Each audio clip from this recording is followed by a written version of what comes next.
Gimando karon ni Police Brigadier General Roderick Agustos Alba nga imbestigahon ang kamatayon sa usa ka pulis sulod sa barak sa Regional Mobile Force Battalion sa Barangay Bahay, lungsod sa Sibunga. Napalgang wa nay kinabuhi si Patrolman Edgardo Silva pasado alas 5 kagahapon sa hapon. Nadistino siya sa RMF B7 Company isip Assistant Operation Police Non-Commissioned Officer ug taga-lungsod sa Tanhay Negros Oriental. Sa inisyal nga investigasyon sa kapulisan, si Silva nakita ni Patrolman Rafaelito Mahinay sa naitabuan nga adunay samad pinusilan sa iyang tampihak. Sa wala pa namatay si Silva, nakitaan pa sulod sa barracks nga nag-dry fire. Samtang giklaro sa opisyal sa RMFB nga aduna sila'y mga programa sa mental health sa mga pulis aron dili mabugatan ug galing adunay masinating suliran. Every now and then, ma'am, we conduct information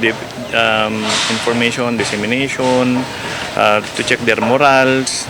Every now and then, kagaya nito, ma'am, nung undas, yung kalag-kalag, pinauwi naman natin sila para lang kahit papaano maka-de-stress. They have to coordinate their act. They have to get their acts together.